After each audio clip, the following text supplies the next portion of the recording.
Welcome to Sir David Garrard Session on Regional Challenges in Counter-Terrorism.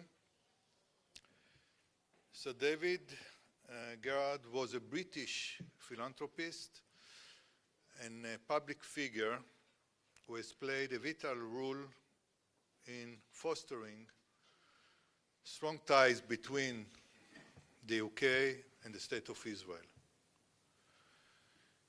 Over many decades, he has supported efforts to build parliamentary and institutional connections between the two nations, laying the groundwork for mutual understanding and cooperation across various fields. In addition to his diplomatic efforts, Sir David has made significant contribution to the education.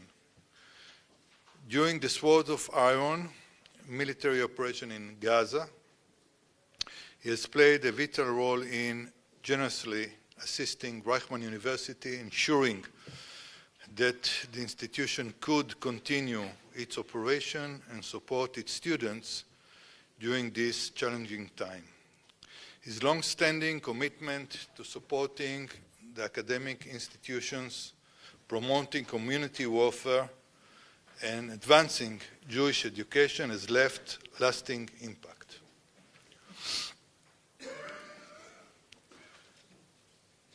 My name is Uri Ben Yaakov, Dr. Uri Ben Yaakov. I'm still not used to it, to this title. It's the first time I'm using it.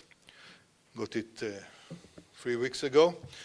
So maybe this is also the time to thank those of you in the audience that helped me during this journey. I am the Chief Operation Officer and Senior Researcher at the ICT. In addition, I serve also a lecturer at the Lauder School of Government at Reichman University, in the fields of law and terrorism and OSINT. And I'm teaching also in the Department of Land Forces at the Bulgarian Military Academy, the fight against terrorism in urban environment. I'm Lieutenant Colonel on reserve in the Israeli Army, served 6 years in the Army. In the paratroopers, later on, I continue in various intelligence services. This is about me. A few words about the topic of our today's workshop. When I asked to chair this workshop, I hesitated. I hesitated because I'm used to different kind of workshops that basically describing what the terrorists are doing, the red team, the red if you wish, rather than the law enforcement agencies, which are the blue.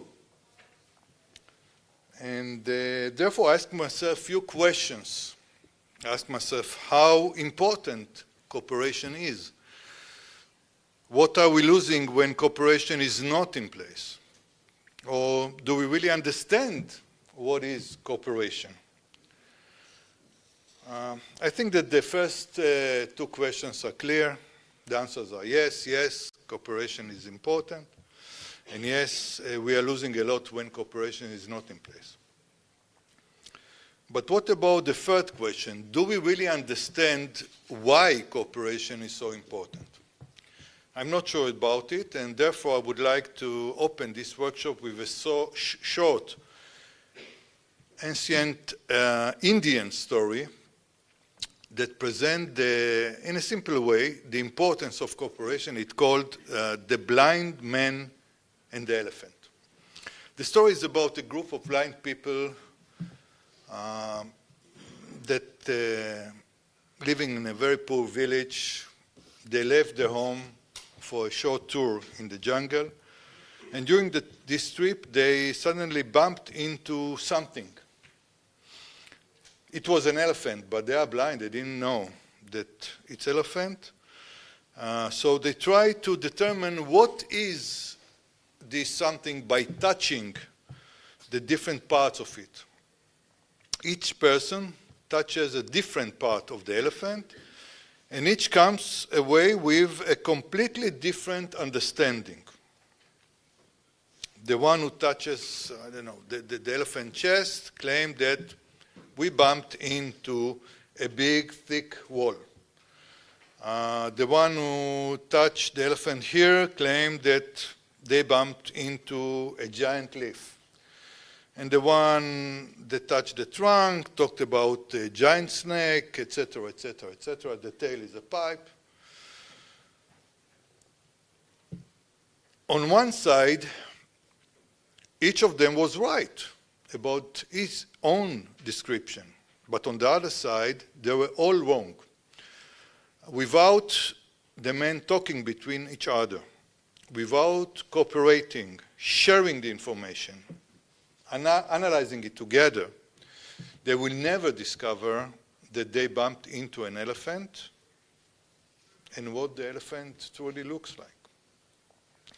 And this is the way we approach terrorism. Each agency, region, unit, facts of part of the threat, shaped it by own experience, intelligence or legal framework, but the full picture requires collaboration, sharing of insights and recognition that no one, no agency or country has the whole view. This is the importance of cooperation within the counterterrorism policing field, in my point of view. We have with us today experts from different places around the globe. With your permission, I will invite you one by one to the stage, but only later on I will detail your background. So Detective Charlie Benaim, the NYPD liaison to Israel. General Commissioner Carlos Humberto Benitez Gonzalez, the commander of the Paraguayan National Police. Detective Marc Clendenning from the Joint Counter-Terrorism Task Force in Victoria, Australia.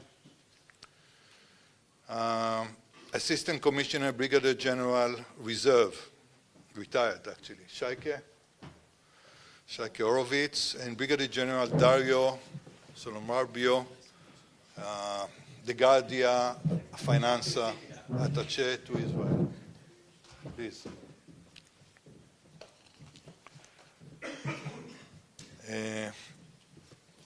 Charlie, we will start with you. Charlie is the NYPD liaison officer in Israel, a role he has been held since 2007. 20-year veteran of the NYPD. He has served in the Intelligence Bureau, International Liaison Unit, the Organized Crime Control Bureau, and the Manhattan North Task Force.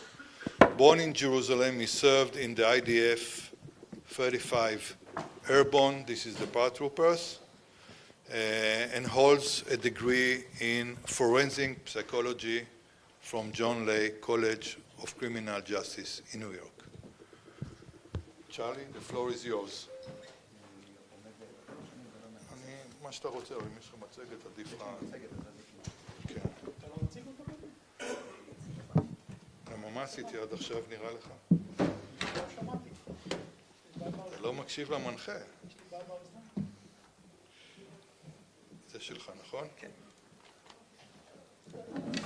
בבקשה.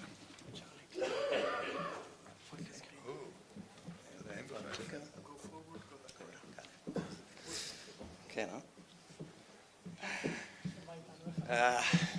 good afternoon. First speaker after lunch. Everybody's in a food coma, including myself. Desperate need for a coffee.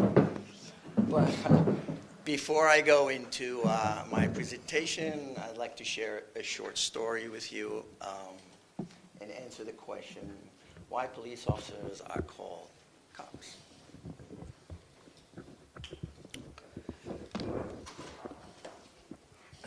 So the tradition of the NYPD Shield begins 175 years ago with the first officers to put the shield on their uniforms. Back then, police were called coppers because of the copper material the shield was made of, and later on, that term was shortened to cops. Since 1845, there have been several variations of the shield, all worn proudly by the men and women of New York's finest. Good afternoon, everyone. It is an honor to stand before you today to speak about the New York City Police Department, its role in safeguarding our city, and challenges it has faced in the wake of recent global events. The NYPD is the largest municipal police force in the United States and one of the most respected law enforcement agencies in the world. With more than 35,000 officers and 18,000 civilian employees, it is responsible for protecting over 8.5 million residents, millions of daily commuters, and countless of visitors from around the globe. Its work spans counterterrorism, intelligence, community affairs, and public safety, reflecting the unique responsibility of policing the world's most diverse city.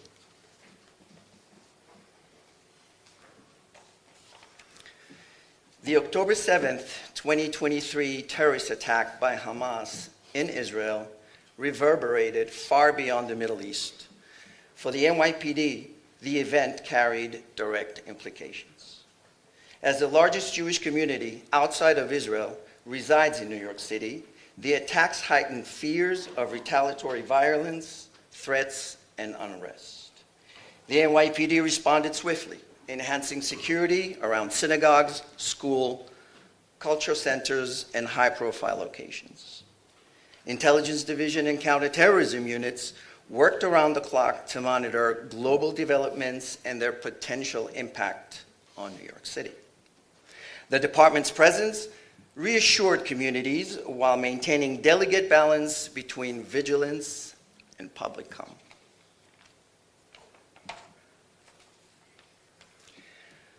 Following October 7th, New York City witnessed a sharp increase in hate crimes and anti-Semitic incidents. Acts of harassment, vandalism, and violence targeted Jewish New Yorkers, while Muslim and Arab communities also reported a rise in bias-driven threats. These divisions underscored the reality that global conflicts can inflame local tensions. The NYPD's Hate Crime Task Force has been working tirelessly to investigate these incidents, ensure accountability, and protect vulnerable communities. The message is clear. Hate has no home in New York City.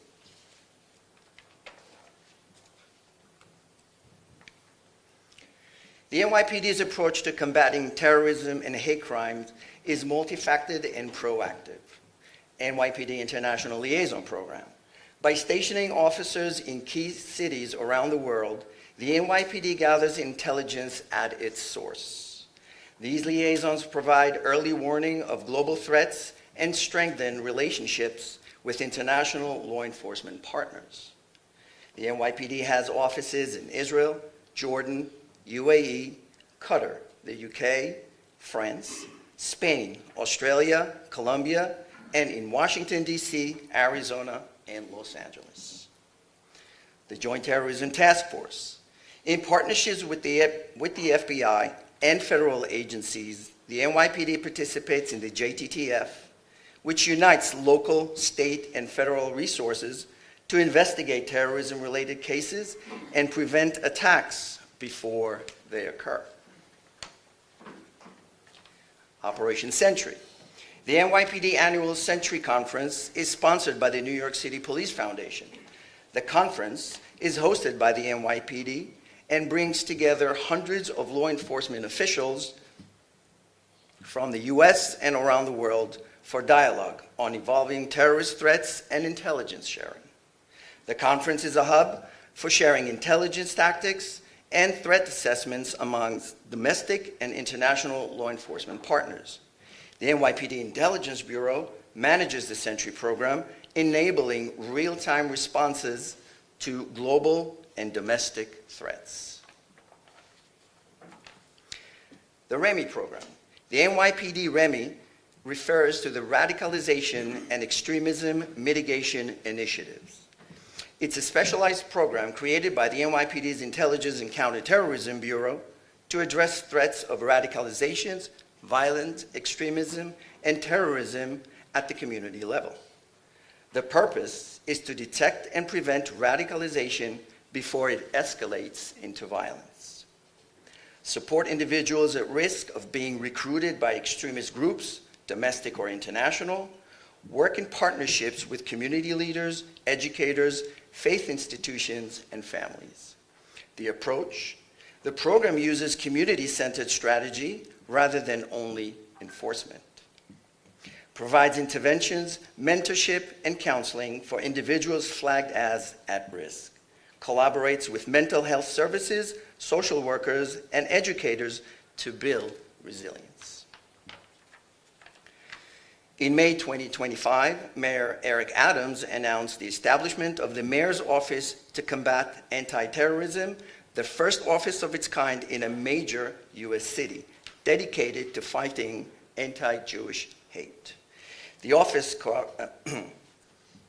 coordinates across city agencies on legal strategies, executive orders, legislations, and monitoring anti-Semitic court cases. In 2024, anti-Semitic incidents reached a record high in New York State, with 1,437 reported incidents, 68% of which occurred in New York City. Hate crimes against Jewish New Yorkers accounted for 54% in 2024, increasing to 57% in 2025.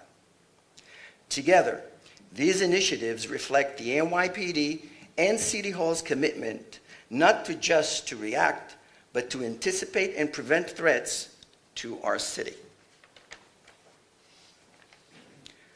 To conclude, the NYPD stands as a shield for all New Yorkers, regardless of race, religion, or background.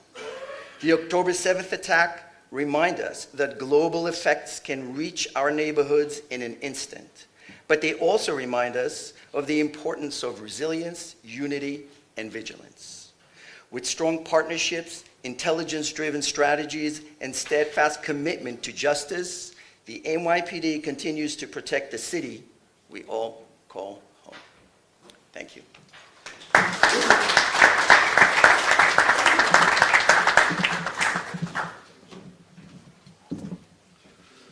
Thank you, Charlie. Thank you very much. I would like to invite now the General Commissioner, Commander Carlos Humberto Benitez Gonzalez. He is the commander of the National Police of Paraguay with 34 years of service, a veteran of the counter-terrorism intelligence and security operations.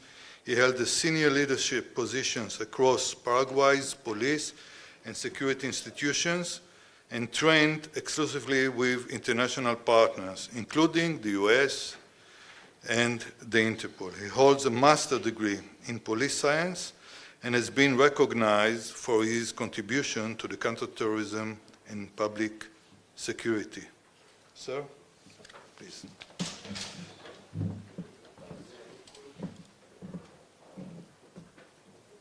This is yours? No, this is not yours. This is yours? I don't have PowerPoint. Ah, you don't have PowerPoint, right? Sorry. Please. Okay.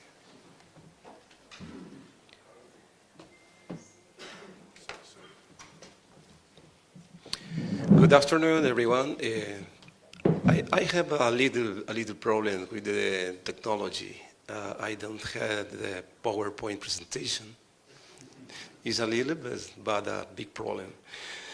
Okay, I'm Carlos Benitez, the National Police Commander from Paraguay.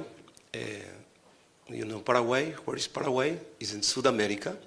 is a little country, little but a very strong country, Paraguay. Good. Thank you, Mr. Uri. Thank you for this opportunity for staying here in this forum. Thank you very much. And other organizers, colleagues, ladies and gentlemen. It's a great honor for me on behalf of National Police of Paraguay to take part in this international forum that brings together experts and leaders in the field of security. I thank Israel for its warm hospitality and this prestigious university for giving us a space where ideas and lessons can be shared beyond borders. For us, Israel is a model for us. Throughout its history, it has faced complex and constant challenges, and it has turned adversity into resilience, innovation, and stability. From Paraguay, we look with respect at how security here is understood not only as operational task, but as permanent commitment to life, to freedom, and to the democratic values that support society.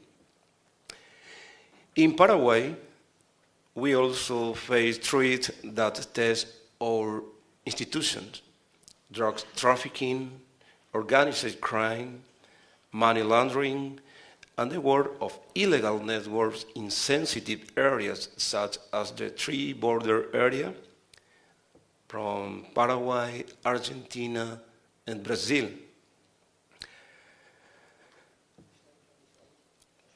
They also have direct link to the financing of international terrorist organizations.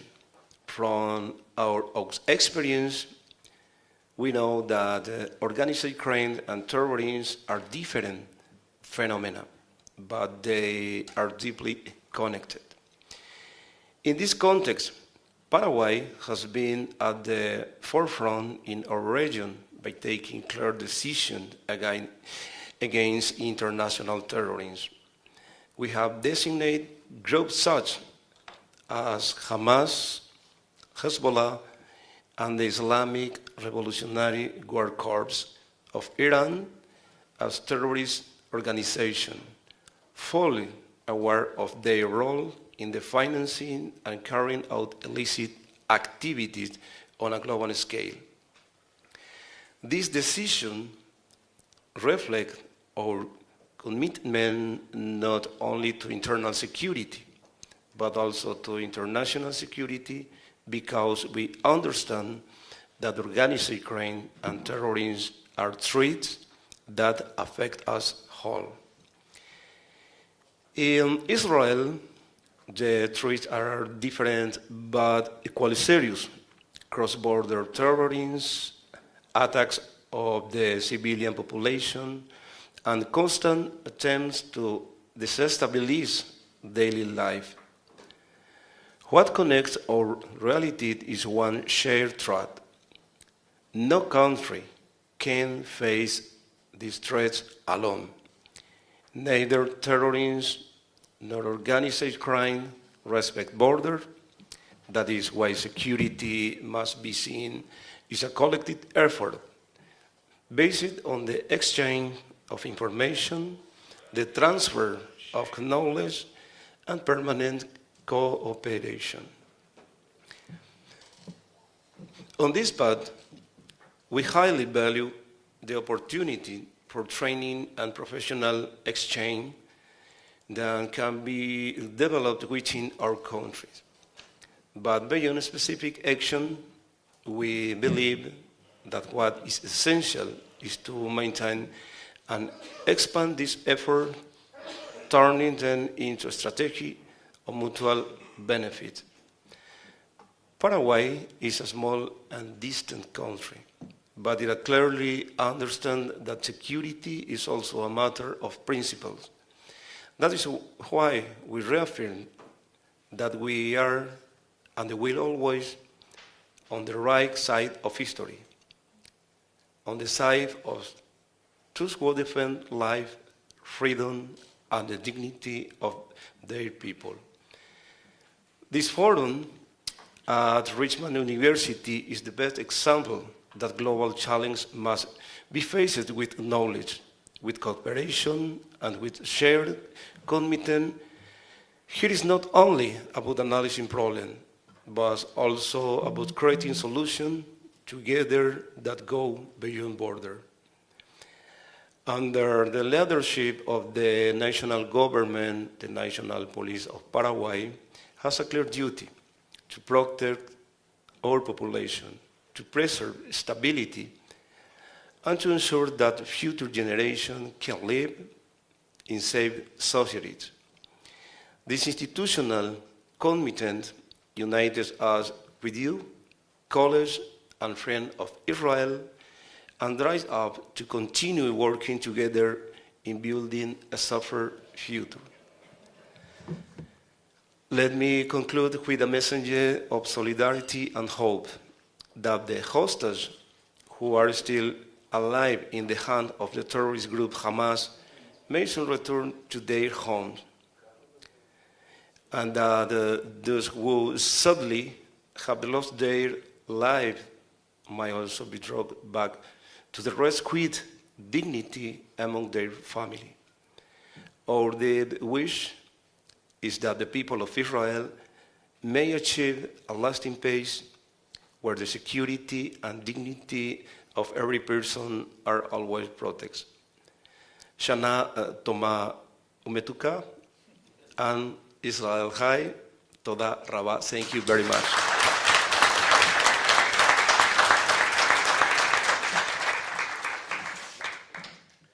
Thank you, Commissioner. And now we will have Marc Clendenning. He's a detective with the Australian Federal Police currently deployed in Jordan to investigate Australians who joined or supported ISIS. Since 2022, he has served with the Joint Counter-Terrorism Team in Victoria,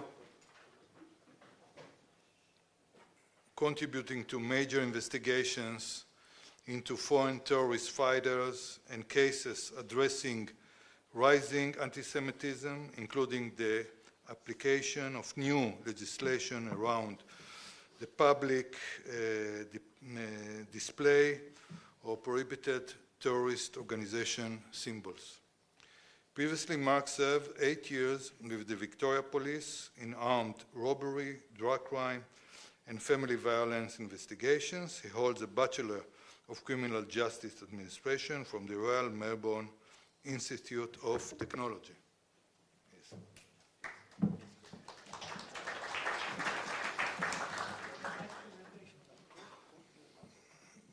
This is yours. Thank you, Uri. Good afternoon, esteemed guests. As Uri introduced me, my name is Marc Clendenning, and thank you to the ICT and Rutland University for having me here today in our delegation. So I'm a detective or an investigator with the Australian Federal Police, and I work within our joint counter-terrorism team in Melbourne, Victoria, where I've been there for the last 3 years. So today I will briefly talk about terrorist recruiters increasingly targeting young people more online, and we're seeing how we're coming across more youth terrorist offenders and their use of the online environment. Just a bit of background about the Australian Federal Police's role and how we approach conducting counter-terrorism investigations. Our JCTTs, or counter-terrorism teams, conduct these investigations with our state and territory police partners, which is where I previously worked, the intelligence community, our international law enforcement partners, in particular the Israeli National Police, and we leverage these international partnerships. Domestically, we approach this in Australia through the Commonwealth and state agencies, and we use both powers from the Commonwealth and Australian Federal Police and the State Police our intelligence agencies, and other agencies, for example, the Australian Border Force. We utilise our Commonwealth legislative framework under our Criminal Code Act, and this is, for example, we use our offences with terrorist offences such as acts in preparation, terrorist organisations, including membership, association, counter-terrorism financing, and foreign incursions. But our state police lead the first responses to terrorist incidents, but we, as a joint collaborative approach, will investigate the terrorist incidents, utilising both state and Commonwealth legislation. So these investigations prevent, respond, and investigate terrorist threats and attacks in Australia. This framework and structure means it's a coordinated and nationally consistent approach to combating terrorism. It relies on a strong, cooperative, coordinated and consultative relationship between the Commonwealth and the state and territories. As my Assistant Commissioner mentioned earlier, we have a presence in 33 countries around the world, and we do utilise our international partnerships.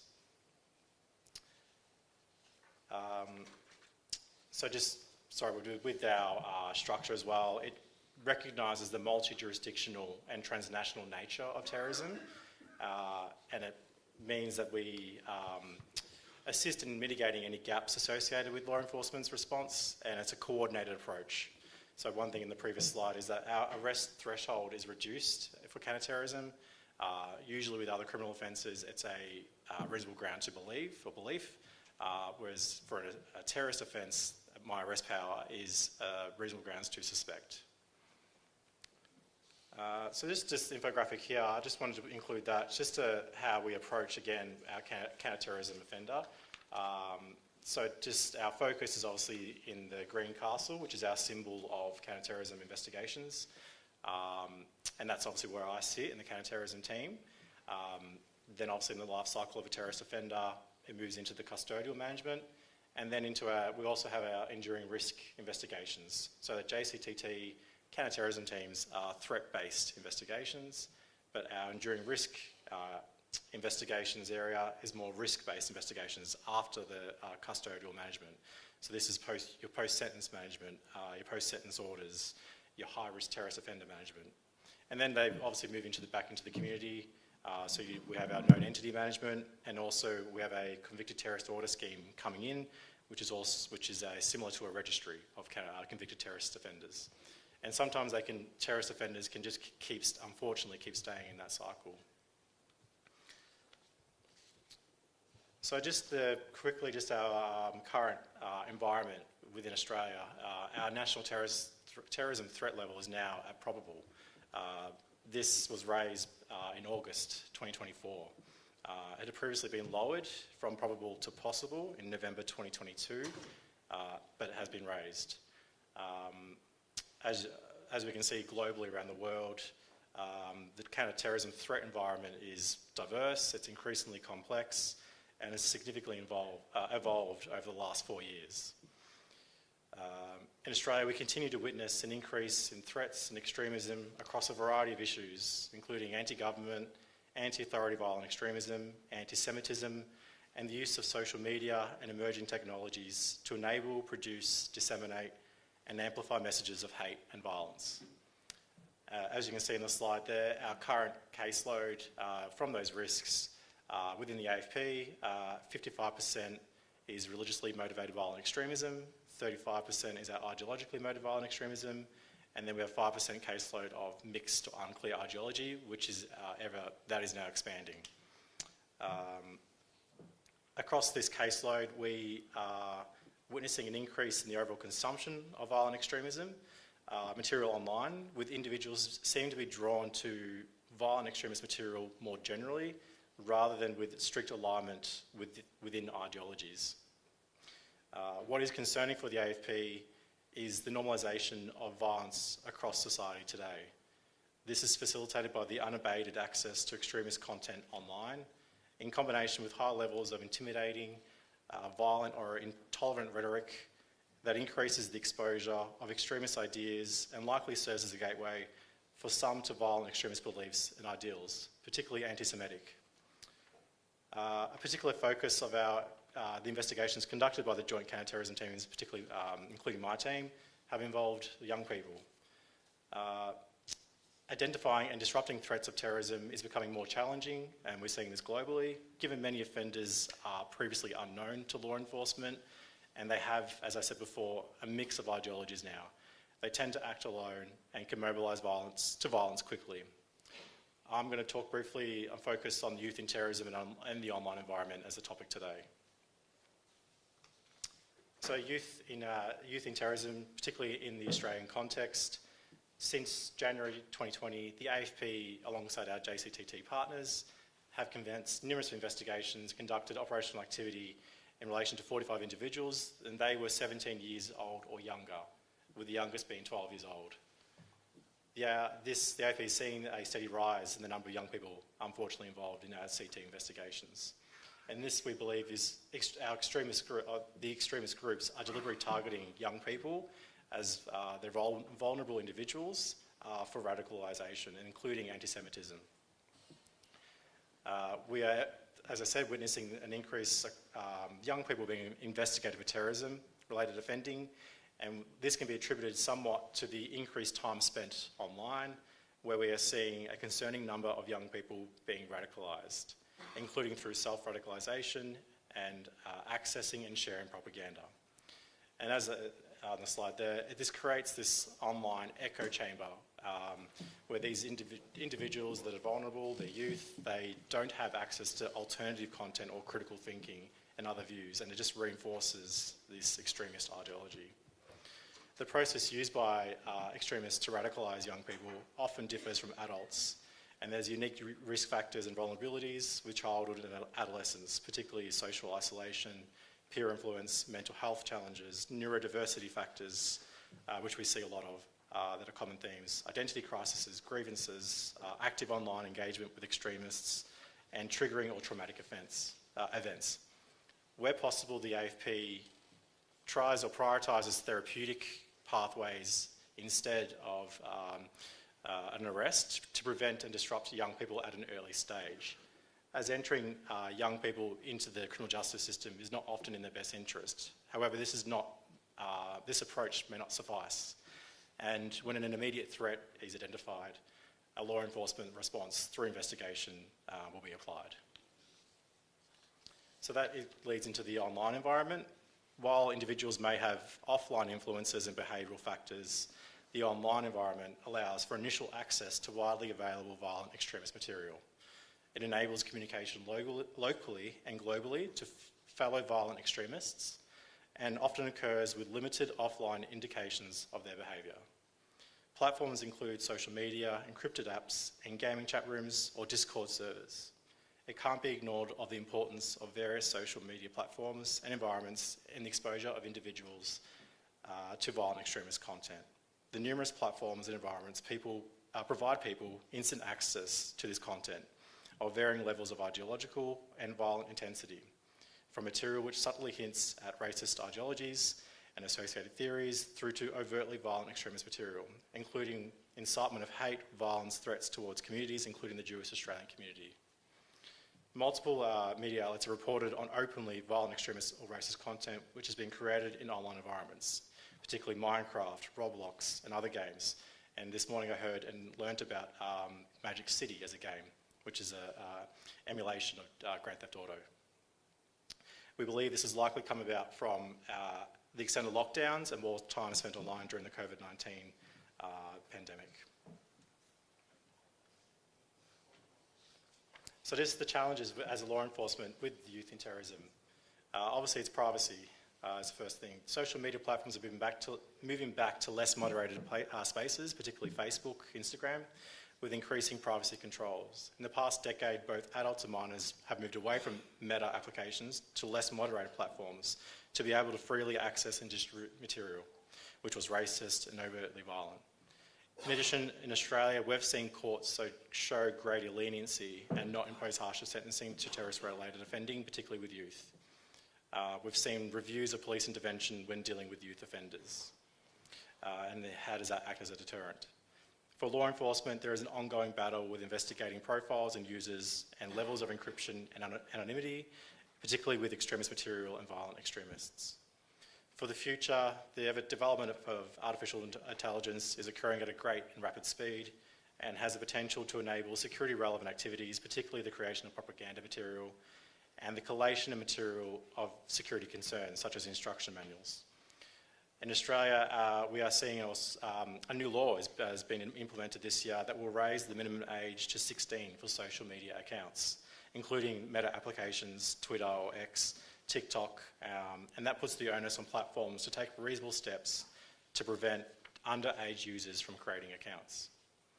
So the key takeaway from this is that successful counter-terrorism policing with youth in terrorism isn't just enforcement, it's prevention, education and engagement and empowerment of our youth, and greater initiatives at grassroots levels such as at schools, sporting clubs, youth programs. Combating youth radicalisation requires coordination between law enforcement agencies, governments, including departments such as our education department, health departments, the private sector, academics and our community. That's it from me. Thank you.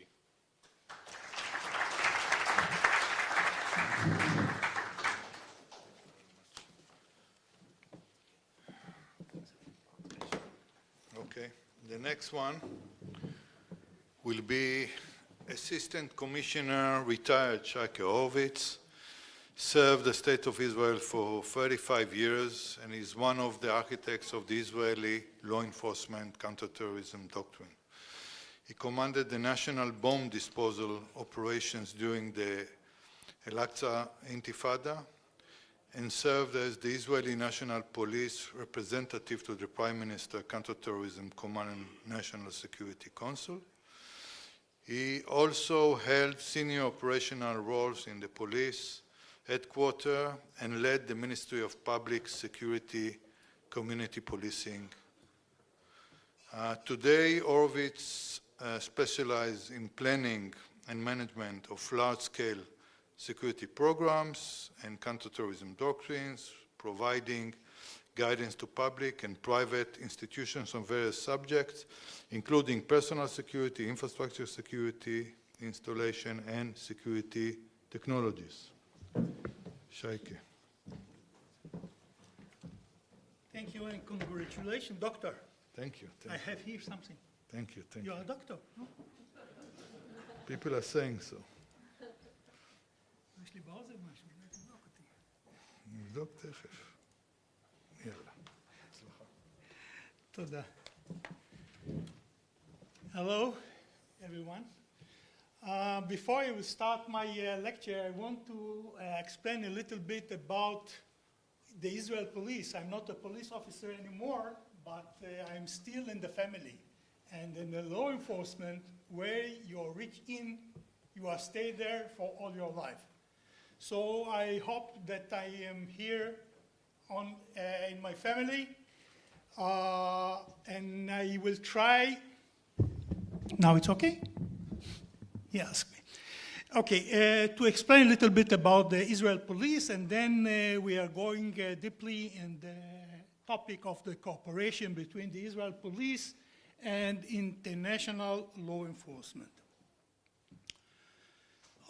First of all, you must understand that in Israel we have only national police, only one police agency, about 33,000 police officers that spread all over the country in district, sub-district, and station, etc., etc. And we have more 25,000 volunteers that came in once a week, independent of their missions, to help the police officer, but they have almost all the responsibilities and the force of a regular police officer. So it's very big and strong force of a police officer here in Israel. In Israel, not like in the other places in the world, like Europe and other places, we have two main spheres of responsibility. First one is fighting crime, like every police agency all over the world. maintaining public order, traffic control, etc., drugs, etc. But from the other hand, from 1974, I remember, after a very, very sad incident that happened in the north of Israel, again, one of the attack of terrorists against a school with children and a lot of hostages, and the army was the responsibility of the inside security in Israel. From the battle, we had a lot of casualties, and the government took a decision to transfer the responsibility of internal security from the army to the police. So from 1974, the all responsibility about the crime and internal security is on the shoulders of the police. From 1975, I saw before, it's not here, we established the Yamam, the Special Force, and we established the bomb technicians unit in Israel. Before it is handled by the army. So from 75, we are in the two spheres of responsibility. You see the principles of police activity. First is national police force, territorial responsibility, and when I talk about the territorial responsibility, it's not like in the States and other places. When something happens inside the borders, the commander of the incidents will be the police officer, the police, the head of the station, the head of the district. He lead all the field work inside the incident. But in the wartime, we transferred responsibility from the police to the army, because it's a unique time. And let's go on. And all the time, you have to play with the balance, what to put your effort, to put it in the crime side or in the terror, but at the end of the day, the budget is very small, and like a magician, the commanders try to play with all these problems, and they find the good answer for the social demands at the same place. So let's go in our goal. Ladies and gentlemen, thank you for the opportunity to speak with you about the topic that is in the very heart of the modern policing, is the international cooperation in law enforcement. In today's world, crime does not stop at borders. Not only today, but all the time, it's changed and crossed borders. What used to be a local issues have become global issues. Terrorism, cyber crimes, human trafficking, money laundering, etc., and drugs, of course. No single country can deal with these threats alone. So as you see, it's a global problem, not only Israel problem. What is our contribution to the family? The Israel police, as a national police force, relatively small but very, very important country, has developed a reputation in several areas. First of all, and I say we are not so happy on terrorism and counter-terrorism, because we had so many incidents from our establishment, and especially in the first Intifada and the second Intifada, and we learned a lot of how to deal with this problem. So we come to be a unique solutions for other partners and other police agencies all over the world, and I will talk about it later on. Second is dignitary protection, and we, after the incident of our Prime Minister, put a lot of effort how to fight this problem. Another topic is the economical crime and economic crime investigations that spread all over the world, and now with the blockchain and all the digital coins, it's a very big problem that all the world handle it, and today, this morning, we talk about it here in this room. Another topic that the Israeli police have a reputation, if I can say reputation, is rapid response in emergencies. Again, unfortunately, we had so many incidents here in Israel, and we need to learn how to deal with these problems, so we have a lot of answers for the problems. This equivalent experience is not only vital for Israel's security, but is also knowledge that other nations needs and seeks to share between themselves. What are the mechanisms of cooperation that we have now?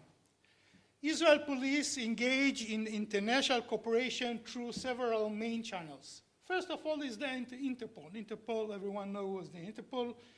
Active participation allows information exchange of forged document, crime, suspicious financial movements, all kind of negative elements, etc., etc. And we work a lot with the Interpol. But I think the second topic is more important, is the bilateral agreements.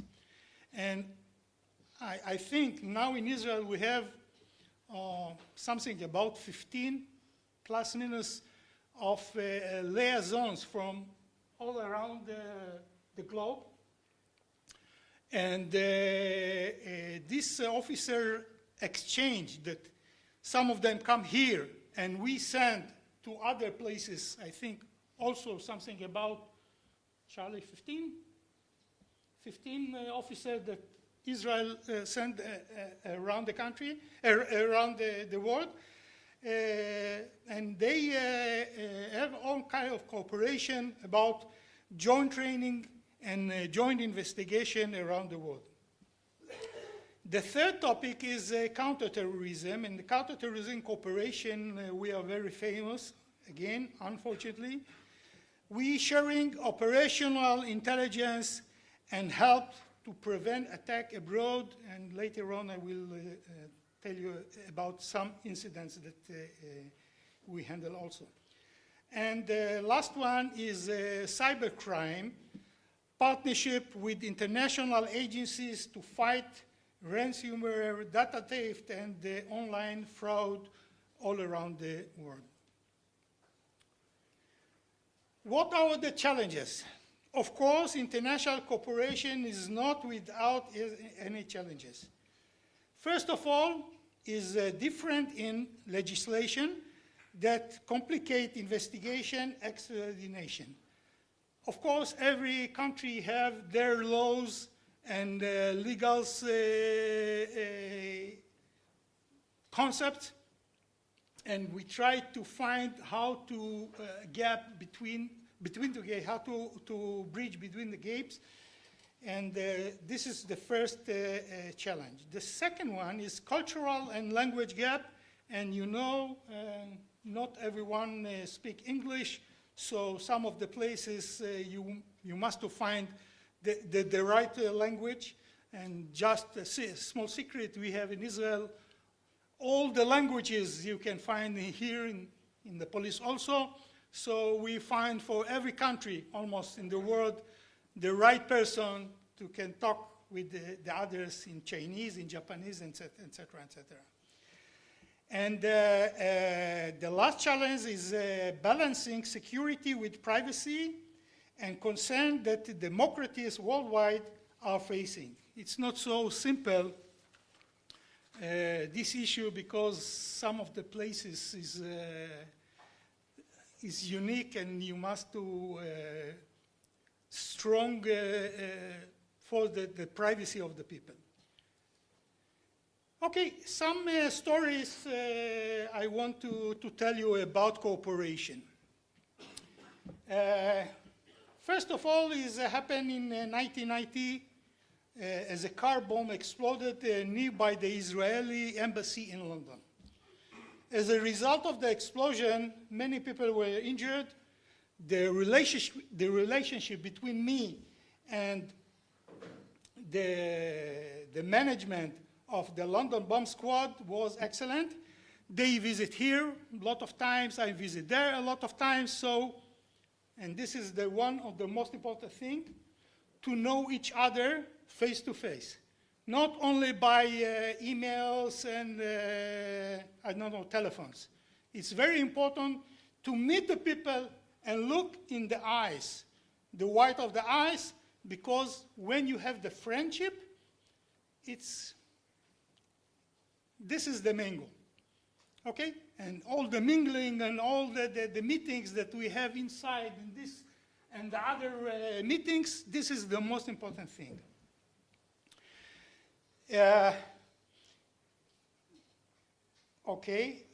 Since the connection were so good, I connected one of the managers there in several hours. After 1 hour, I had a preliminary report on my desk, and the report was withdrawing and what happened exactly, etc., etc. I transferred this report to the commissioner, and the commissioner transferred it to the Prime Minister's office, and they astonished how in a few hours they know exactly what happened there. So it's very important, and it's based again about personal and a lot of good friendship between us and the British police officer and the bomb squad. Such an event shows the importance of the immediate meeting of the professionals and global level. Another story is the crime international investigation operation against international organization crime joined with the FBI, the Interpol, and European police force to dismantle Israeli link networks, and unfortunately we have a lot all over the world involved in gambling, drug trafficking, money laundering, and cyber fraud.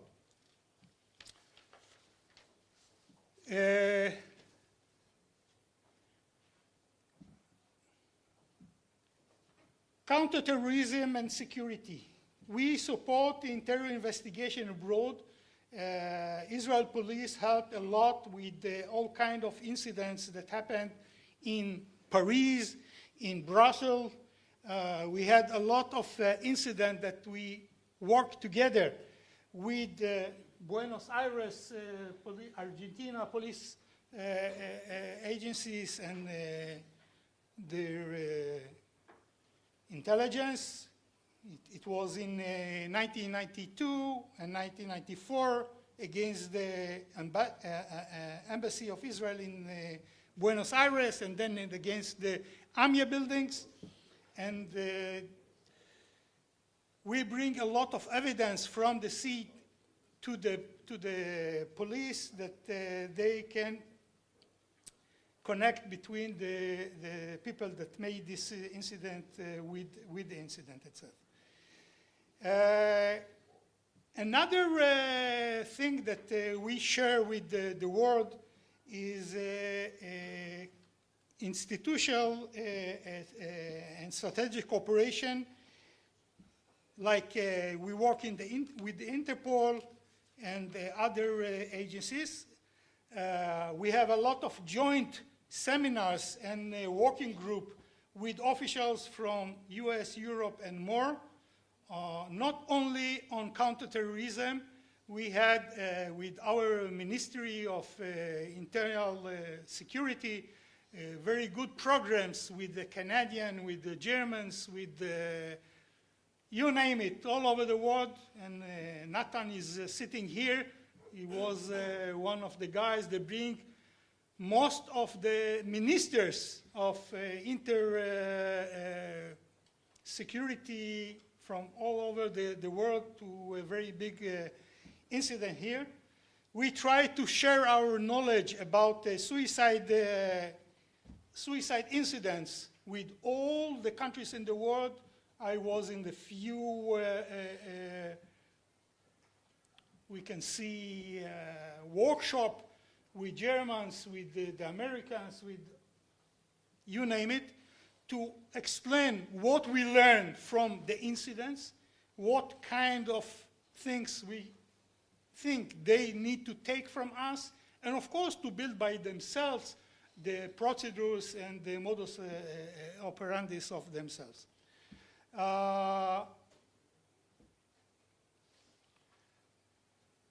Another thing, we from time to time bring a lot of officers from all over the world, again, here to Israel, first of all, for all kinds of courses handled by the police.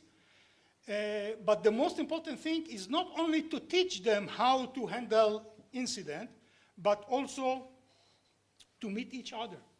As I said before, the most important thing is to know each other, because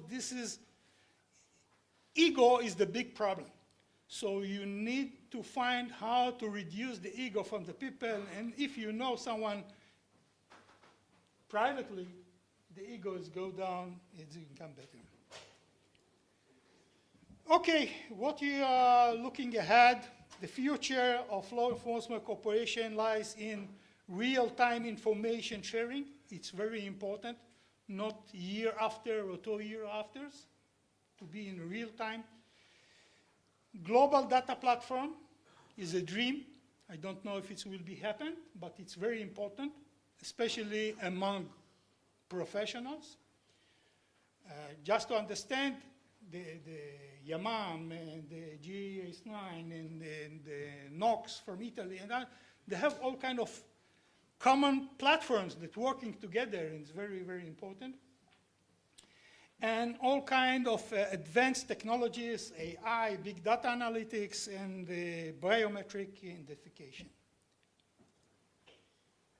Okay, to sum it up, in the Israel police views cooperation with international law enforcement agencies not only as an operational tool, but as a moral mission. It's upper than just a cooperation to safeguard the security of citizens anywhere in the world. The message is clear. Crime is global and must be a law enforcement together. Only together can we build a safer, more just world. Safer together. Thank you.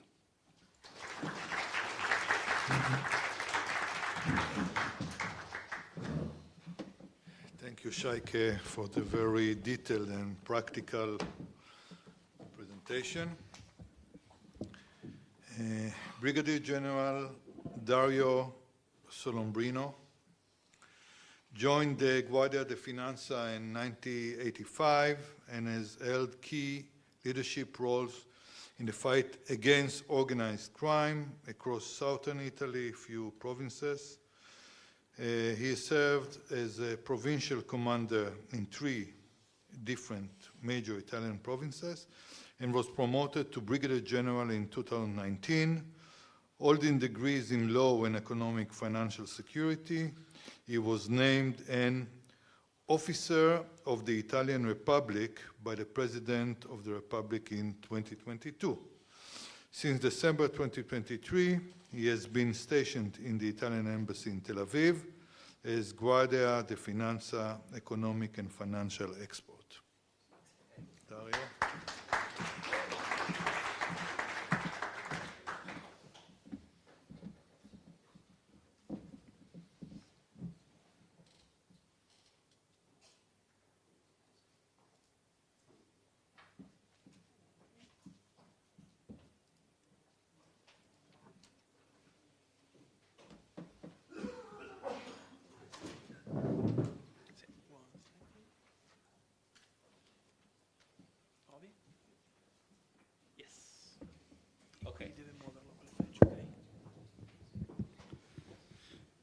it just means that I'm an old man, of course. Good afternoon to everyone. A warm hug to my colleagues from Attaché Network, and thanks to Mr. Yaakov, Dr. Yaakov, for inviting me to this summit. I will start with some basic information about tasks and organization of Guardia di Finanza. First of all, I think it's important to underline a big difference from Israel environment, because in Italy we have two police corps, police force, the national police, which is civil and depends on interior minister, carabinieri, which are military and depends on defense minister, and then we have Guardia di Finanza.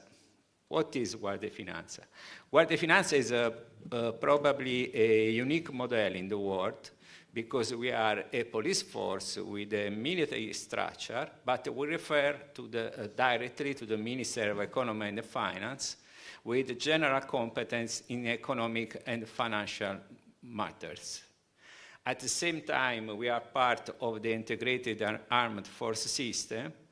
We are also the only police force at the sea, and resuming maybe the most peculiar of our features is that over time the Corps has granted a wide set of powers, such as tax powers, caste powers, judicial police powers, that allow us cross-cutting aggression against economic and financial crime.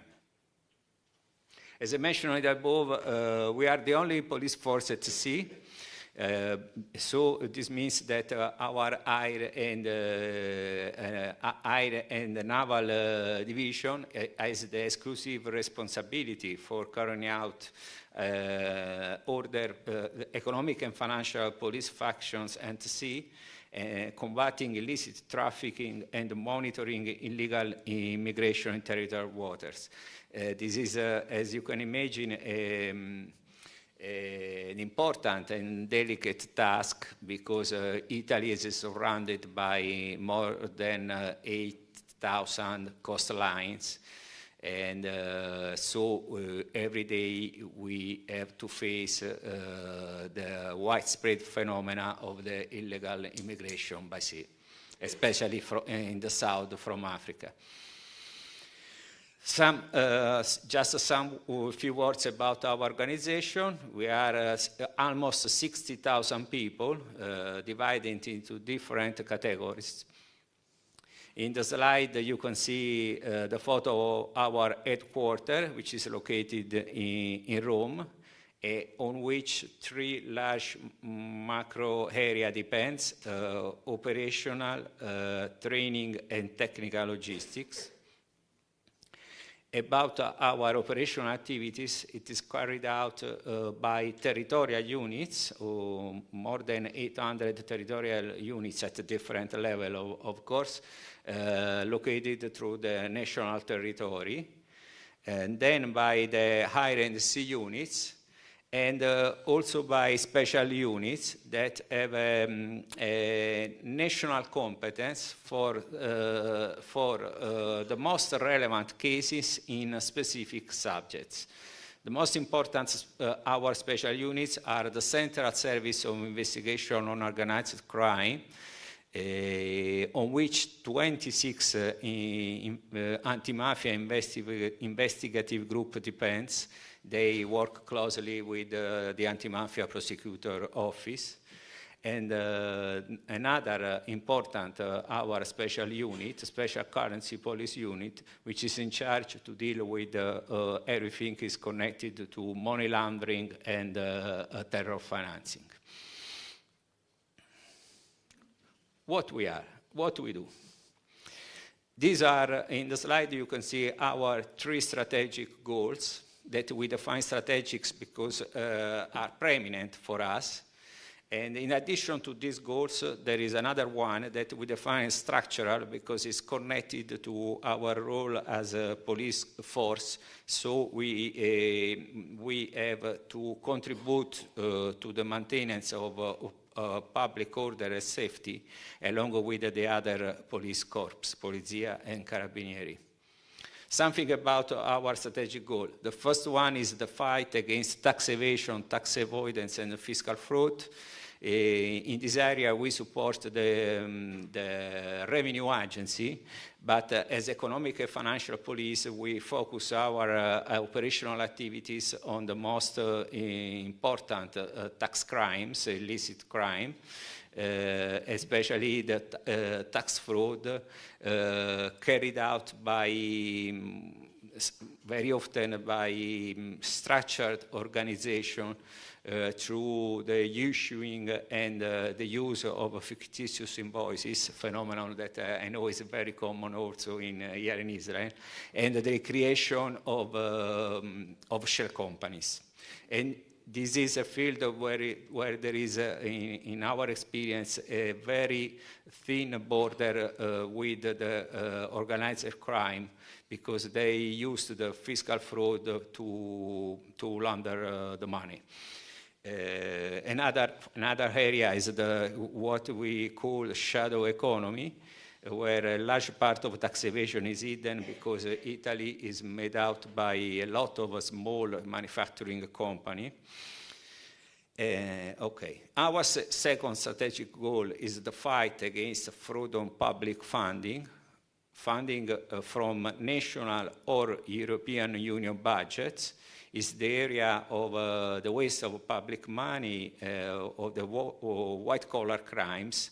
And also in this area, we operate with autonomous activities or with judicial police investigation, or supporting the relevant bodies of the sector. Third strategic goal is my favorite, is countering economic and financial crime. It means the fight against organized crime. As you know, the organized crime is a big problem in Italy.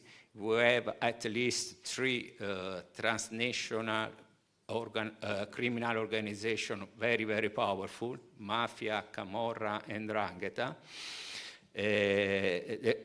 There would be a lot of things to do about organized crime. We can say in few words that after the strong state repression in the 90s,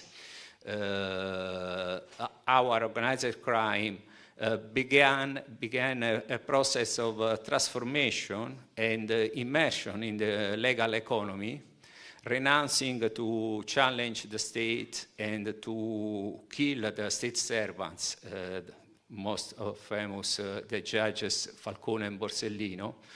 And they understood that they could take the possibility offered by the globalized economy, the new financial technologies, the opacity of many legislation all over the world. So since that moment, they started to invest their huge illicit profits in the legal economy. This is why in this area, but not only in this area, our North Star is the principle follow the money, which means tackle the economic interest of the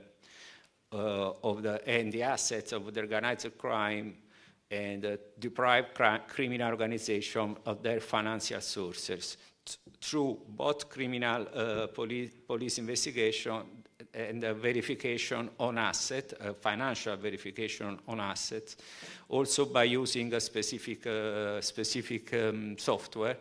Most famous is called Molecular. It's very famous also between the law enforcement abroad. What about Guardia Finanza approach to STF? First of all, 2 words about Italian CFT system. The main body is the Financial Security Committee, which include all the relevant bodies of this sector, including Guardia Finanza, and it was established according to the international legislation for managing the counter-terrorism financing and the implementation of UNO or EU sanctions. Another important organ is CASA, Counter-Terrorism Strategic Analysis Committee, which is a permanent roundtable composed by senior representatives of the law enforcement and the security agencies. Of course, as Economic and Financial Police Corp, we are strongly committed to countering the terror financing. Especially, and we focus our activities especially on the analysis of the financial flows that support the terrorist groups, essentially through the deepening of suspicious transaction reports, carry out border controls, anti-money laundering on-site inspection, police investigation.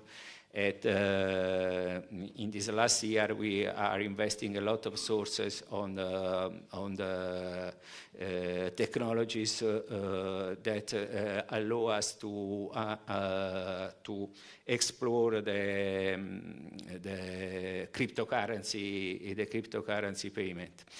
And then another charge for us is the execution of the freezing measures. Suspicious transaction reports, sorry. There are, as you know, some categories of subjects, such as banks, financial institutions, insurance company, professionals, and more, that are obliged to send reports to the FIU in suspicious cases established by law. The analysis of these reports is the pillar of our strategy against money laundering and terror financing. And it starts from the financial analysis carried out by UIF, which is the Italian FIU, and it is within the Bank of Italy. And then there is the criminal analysis carried out by our special unit that enrich the report with the data taken from our several databases. And then the most important of these reports are sent to our territorial units for the investigative development. That special unit is also in charge of the applying of the freezing orders issued by the Ministry of Economy and Finance on a proposal from Financial Committee. This is the summary of the freezing measures applied against Russian oligarchs, and these assets are still confiscated.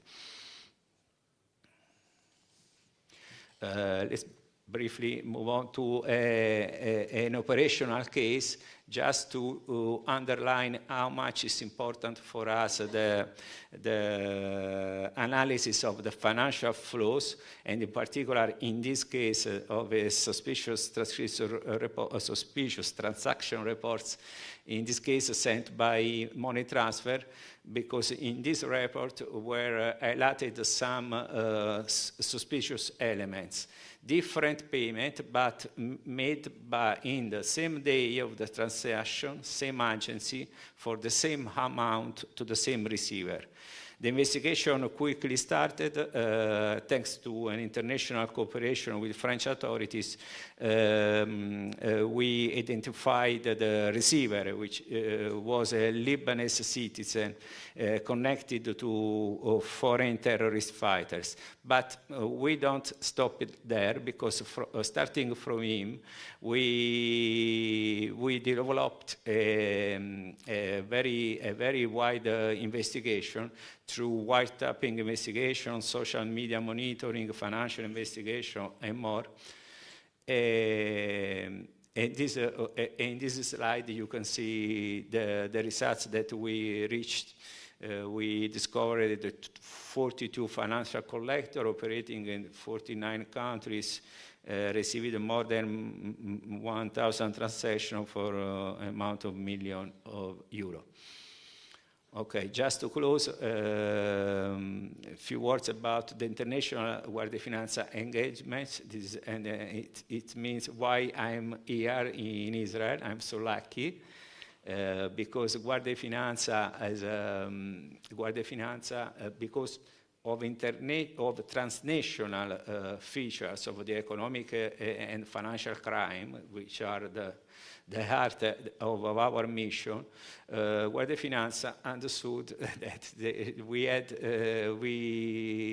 to dislocate our officers in the main embassies around the world in order to promote and to implement the cooperation at an operative level. So in this moment, we have a network made by 30 attachés to the Italian diplomatic missions, 2 liaison officers, and 1 support officer, including, of course, Tel Aviv. Thank you very much.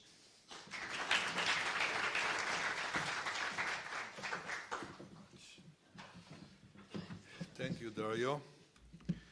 I have many questions to you guys, follow up, but I think that the audience were very patient, so maybe we will open it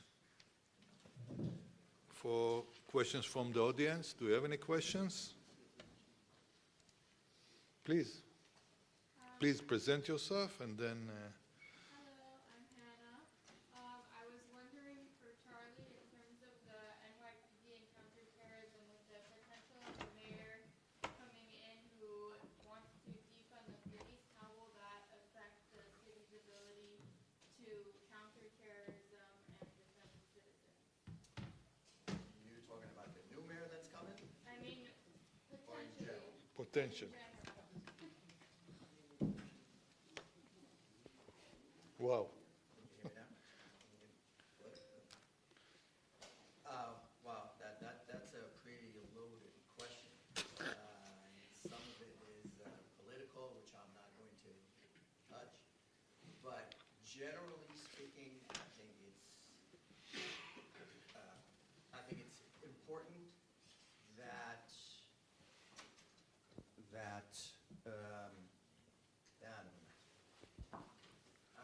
the higher-ups understand that law enforcement nowadays is not just about crime. It is not just about quality of life and everything that is connected to that.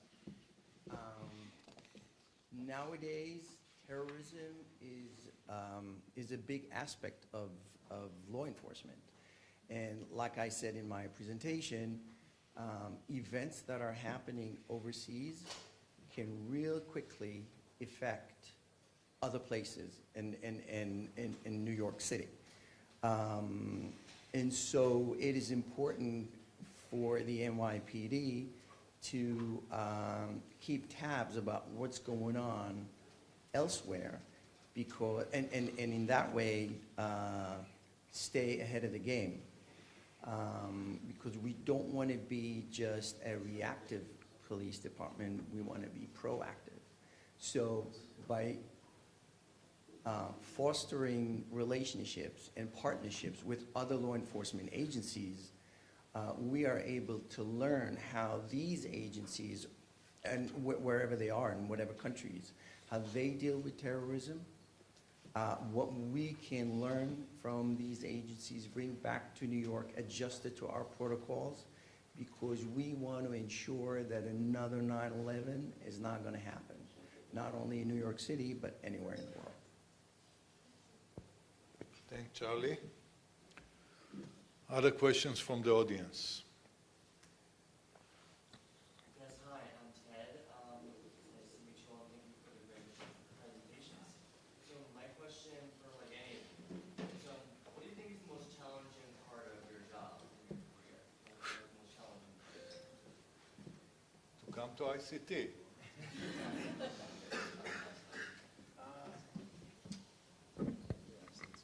works. It works. I guess it's just the ever-changing nature of it. It just is always evolving. Technology is always rapidly advancing. There's always new emerging risks and threats. There's always something new. That for me I find it rewarding. And I think that's just global. It's just always, it's ever-changing. The environment's always, there's rapid advancement. We just need to keep up, and it's unfortunately it's one of the things that we try to do. But for me, I find that rewarding, but it's a challenge. Yeah. I want to add some more. The most important thing is to be 1 or 2 steps before the enemy, not to wait until it comes. And you all the time must to think, what if I will be him, what I am doing to me? So all the time is like a chess. You must think to the future, find all kind of solution, try to see if it's work, not any solution work, and implement it to the force, and of course technology, procedures, etc., etc., etc. Not only about security, about everything, crime also.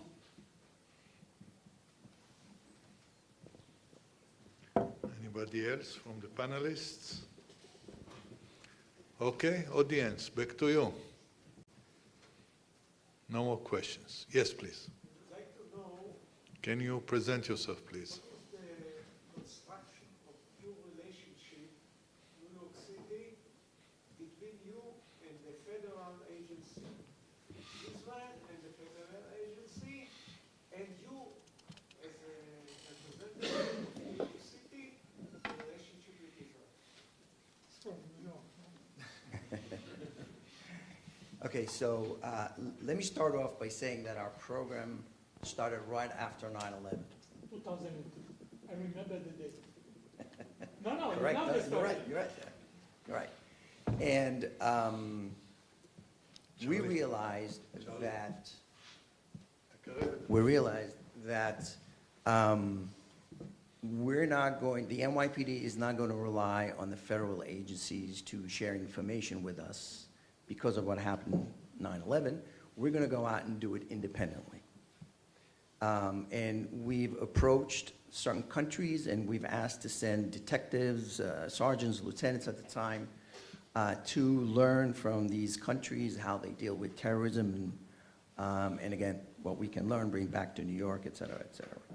Israel was a second post. We've established an office. To say that our federal partners were happy about it, no. The first few years were difficult because the question was asked, why is the NYPD sending detectives? Why do we need them? We are the official representatives of the U.S. law enforcement community, and how are we going to, work with them, not work with them? And it was not an easy situation.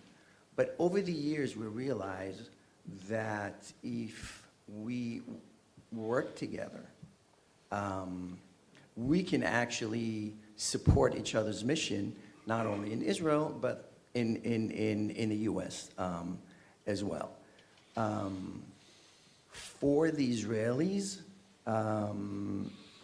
they've welcomed the NYPD with open arms, I must say.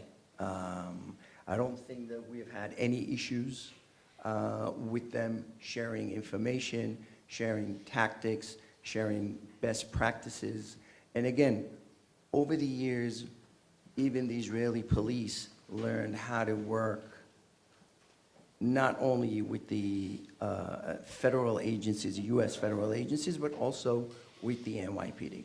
Sometimes the information goes parallel, and sometimes it comes just to us because it's a New York City interest.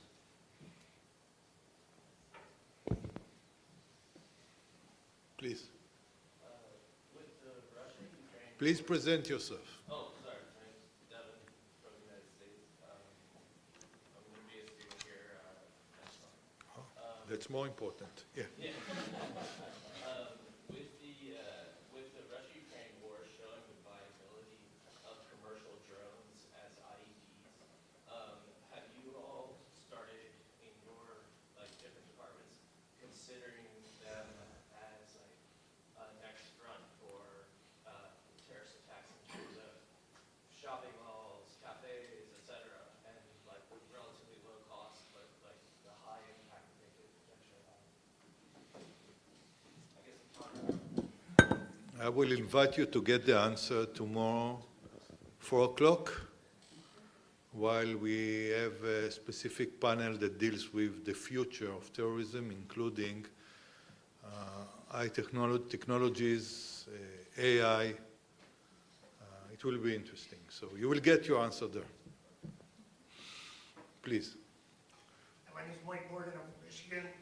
With the NYPD, you have those fusion centers now. One was the NYPD Shield that will release intel, but the same growing pains NYPD felt trying to work the way in with the FBI and the CIA and all that. In the private security sector, we're feeling the same growing pains because you won't give us access to some of the intel coming out of those fusion centers. I get access to it because I'm still a certified police officer in Michigan, so that helps my security company and us be able to be responsive to our executives and the clients we serve. Is there any future down the road that you guys will start letting us in like you had to wait to do that with the feds? Okay, so you're talking about the SHIELD program, where we have a whole nother initiatives that is called Sentry. And Sentry brings not only law enforcement officials from all over the US, but the private sector as well. And if you join that program, you will have easier access to the information that you might need. And I will be more than happy to talk to you afterwards and see how we get you on board. Thank you. Please. I'm Joël from the French police attaché. I have a question for all. You talk about cooperation with the whole country, but I want to know what is the cooperation in your country between all units, gendarmerie, police, and counter-terrorism? Okay, I will start because I am from here. First of all, the spread of information is almost open. Just understand the IDF, the police, the intelligence transfer the knowledge together. A lot of the meetings are together. When I was the deputy head of the operational department in Israel, I have once a month liaisons and representatives that came from all the agencies to sit in my room, and everyone bring his topics, and all of the people are listening and saying. So the cooperation is very good. Here, inside Israel.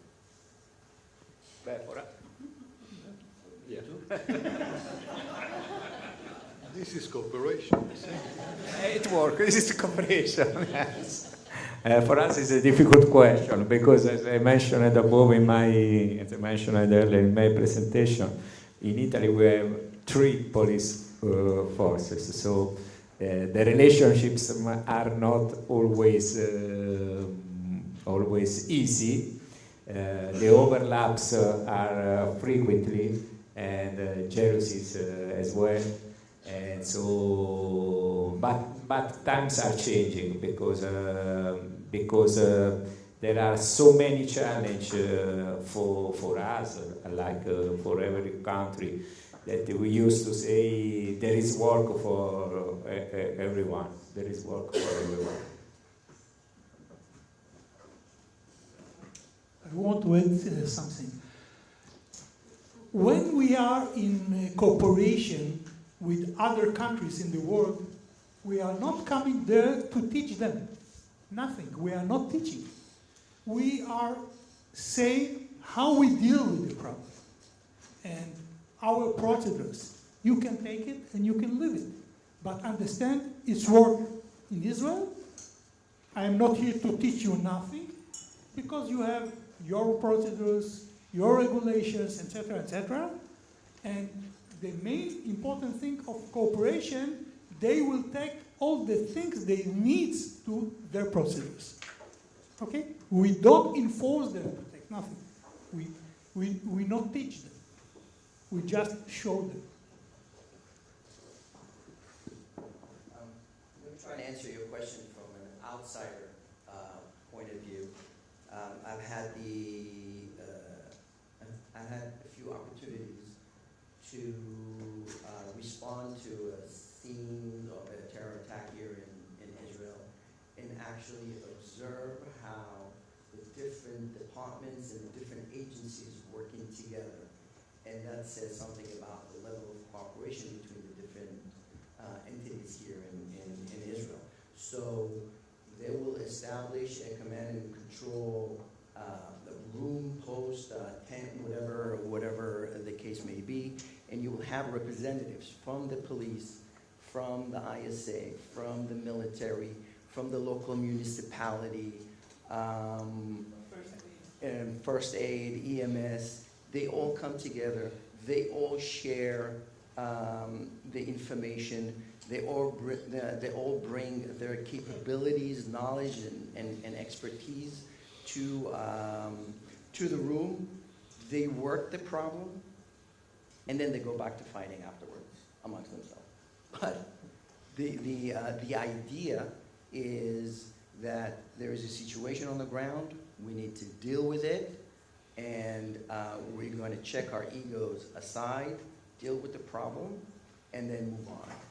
And it was amazing to see how within a matter of hours, a terror attack scene is being processed and complete, where in other places around the world it may take sometimes days and weeks.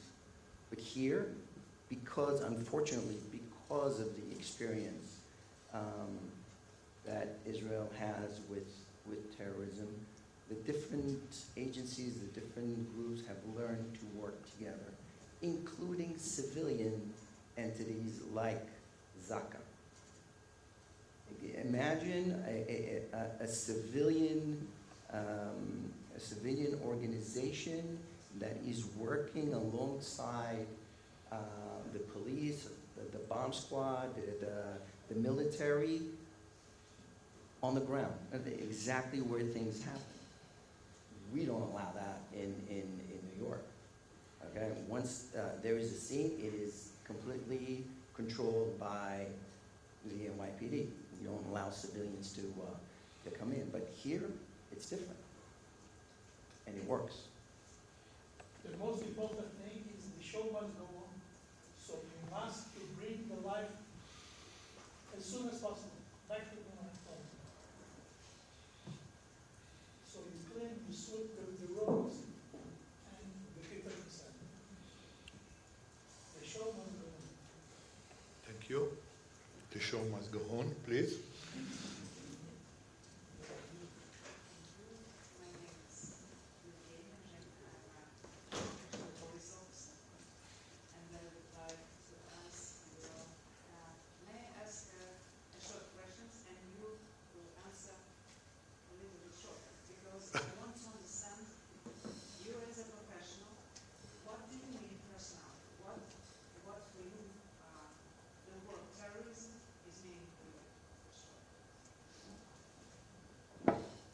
Thriving. They try the people will afraid to walk on the street. Just to understand, between 2000 and 2004, the second Intifada, we had in Israel more than 115 suicide bomber incidents. And most of them, not all of them, was inside buses. And my children, when I drove the car, told me every time, don't come close to the bus. Something will happen. This is terrorism. We are fighting to do something. terrorized. In Italy, we realized that the terrorism war in the 70s when a huge internal terrorism was born, but it was from the youth, left and right wing of the politician youth against the government. So it was an internal terrorism, but it was not less dangerous than the international terrorism because they killed a lot of state servants, etc. And it was a very hard period for our republic that was born in 1948, so it was so still young, okay?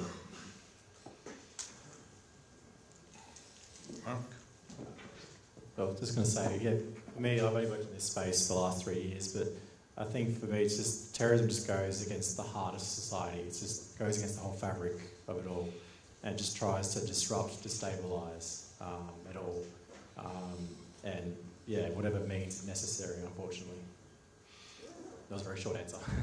Thanks. I was expected the students on the first row that just participate in executive course and spend 1.5 hours discussing this issue to say something about it, but okay, that's fine. You got your certificate already. I'm asking that because I'm a classical information bureau, of course, it's violence. Violence against one person, group of persons. Yes. My next, because I prepared. Do you think that terrorism always has to include violence, like bombing, shooting, or physical attacks? No. Financing is also there. Yes. By money. Very quiet terrorism. There are no big, you can collapse countries. What do you mean? Suppose who was the expert of money? Yeah. Actually, Money. country is, you know, it's like definition terrorism and financing of terrorism. It's the same, I would say, crime, yes, because we just collect. But what I want to ask one more. Can you think that terrorism starts, maybe you don't think so, but therefore I want to ask you as a professional, do you think that maybe you can explain or share your opinion that terrorism starts from information? Do you agree? What do you mean? What I mean from information? Okay, I can draw an example. For example, I am some kind of person, famous person or not, and some media or people starts to spread information against me, some narratives and so on. Yes, and after it's, for example, I'm a person who leads some organization. Yes, and this media starts spread information against me that I'm a bad person. I don't know, I am a terrorist, but I'm not. And all society starts thinking that I'm really a person who may be, who may hurt someone, who may, I am a threat of society, Israel, I don't know, USA and so on. And after it, some media or some group of lady me. I don't know. By some, by that person. And after along for maybe sometimes, my organization or me become, I don't know, that some people want to kill me, make me hurt and so on. And what is my question? How do you think the terrorism is not starting from information, from spread disinformation, some narrative against the organization, group and so on, and after it's become physical terrorism? So I will take the answer for that with your permission because we are short on time. The answer is yes, but not only. This is a very, very small part of what we call terrorism. We see it mainly when we are talking about independent actors, but not only. It's becoming a bigger threat recently. And again, if you will come tomorrow, you will see how we see it in the future. Sorry that we are running on time. I want to conclude with your permission. So first of all, thank you panelists, thank you audience.